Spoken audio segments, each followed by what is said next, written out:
Le 9 juin dernier, il y a un an, Emmanuel Macron prenait la parole le soir des élections européennes alors que son groupe politique mené par Valérie Hayé est arrivé à la deuxième position avec 2 fois moins d'électeurs que le Rassemblement national mené par Jordan Bardella qui s'est retrouvé à la première place avec 7 millions de voix.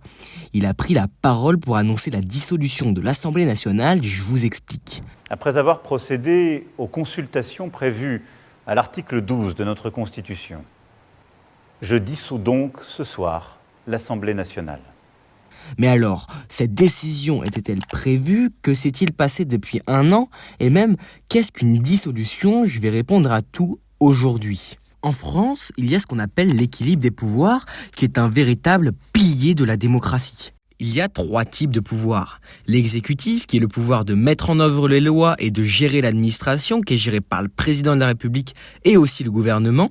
Il y a aussi le législatif, qui est exercé par le Parlement, donc l'Assemblée et le Sénat, qui a pour rôle de débattre, proposer, modifier et voter les lois. Il y a aussi le pouvoir judiciaire, qui a pour objectif d'appliquer la justice, qui est autonome et n'a pas de lien politique avec le législatif et l'exécutif. Mais on ne va pas parler de ça aujourd'hui. Pour que les pouvoirs exécutifs et législatifs arrivent à fonctionner correctement ensemble, il faut que l'un ait une opportunité de limiter les actions et le pouvoir de l'autre. Ça permet un équilibre.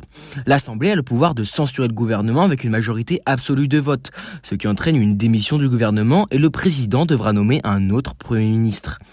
De l'autre côté, le président peut dissoudre l'Assemblée nationale, mais la dissolution est rendue impossible dans l'année qui suit une première dissolution, lorsque les pouvoirs de crise de l'article 16 de la Constitution sont appliqués, ou encore pendant les périodes d'intérim de la présidence.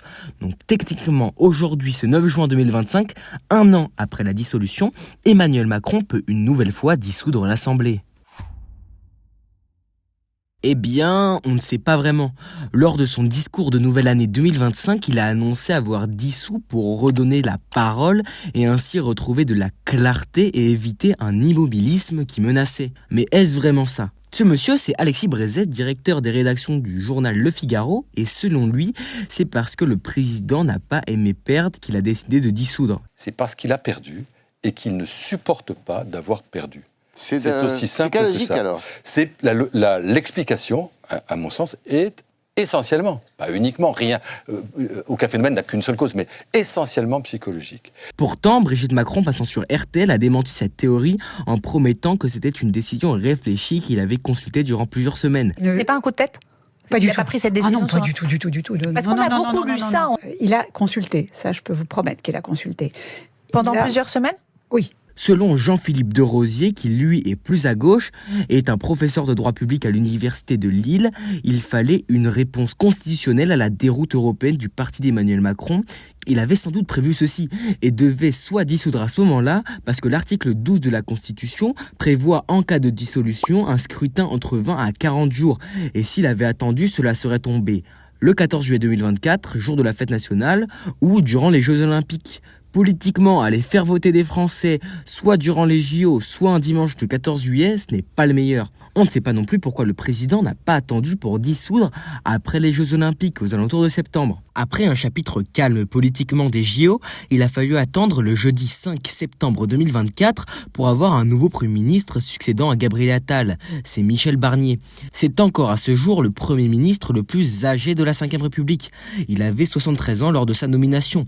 Il a eu une grande carrière politique marquée à droite, ayant été plusieurs fois ministre sous Jacques Chirac. Il a fallu attendre pas moins de 3 semaines pour que le gouvernement soit nommé le 21 septembre 2024. Pas grand-chose ne s'est passé durant son mandat, notamment parce que le débat autour du budget a pris une grande partie du temps. Il a eu peu de temps pour mettre des choses en place.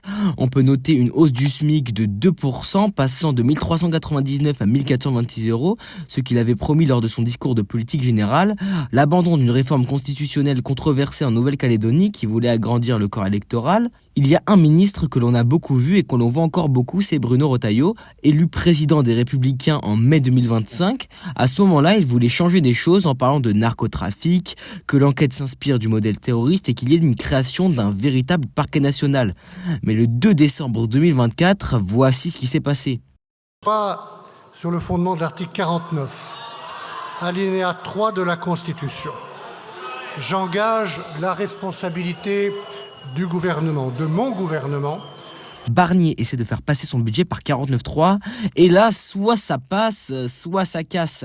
Cet article de la Constitution lui permet de faire passer un projet de loi sans le vote de l'Assemblée. Mais 2 motions de censure sont déposées. Vous savez, ce qui permet de limiter les pouvoirs lorsqu'un parti est en désaccord. Une motion est déposée par le Rassemblement national et une autre par le Nouveau Front populaire.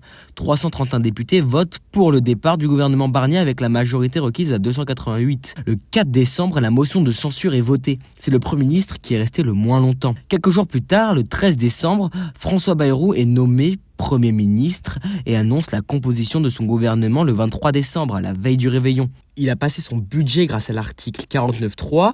La France Insoumise avait à ce moment-là déposé une motion de censure, mais grâce à un accord avec le Parti Socialiste, le gouvernement Bayrou ne s'est pas fait censurer.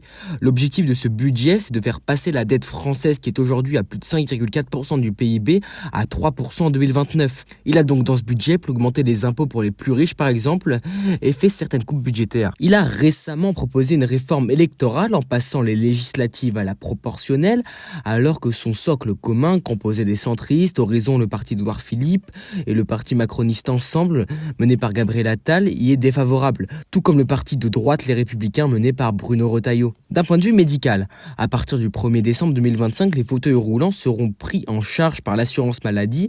De plus, il a annoncé le déremboursement de certains médicaments et consultations. Il a déclaré grande cause nationale la santé mentale comme son prédécesseur, mais pour le moment, rien n'a été mis en place sur ce sujet. Bayrou a lancé de nombreuses polémiques, par exemple lorsqu'il s'est rendu à son conseil municipal de Pau, alors que Mayotte venait de se faire frapper par le cyclone Chido. Il a par la suite lancé une loi spéciale pour la reconstruction de Mayotte. Une polémique s'est aussi lancée lorsqu'il a déclaré ceci. La rencontre des cultures est positive. Mais dès l'instant que vous avez le sentiment d'une submersion, de ne plus reconnaître votre pays, de ne plus reconnaître les modes de vie ou la culture. Dès cet instant-là, vous avez rejet. Mais l'affaire qui tient le plus dans le temps, c'est Bétharram. Notre-Dame de Bétharram, c'est un collège-lycée catholique se situant à l'Estelle-Bétharram, dans les Pyrénées-Atlantiques, changeant de nom en 2009 pour devenir Le Beau-Rameau.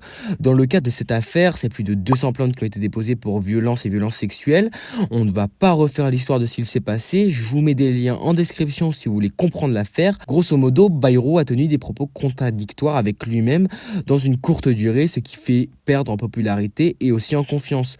Aujourd'hui, comme vous le savez, François Bayrou est encore le Premier ministre pour le moment et il risque de se passer beaucoup de choses pour le moment. J'ai essayé de faire la vidéo la plus courte possible. Merci d'avoir regardé cette vidéo, j'espère qu'elle vous aura plu et on se dit à très bientôt.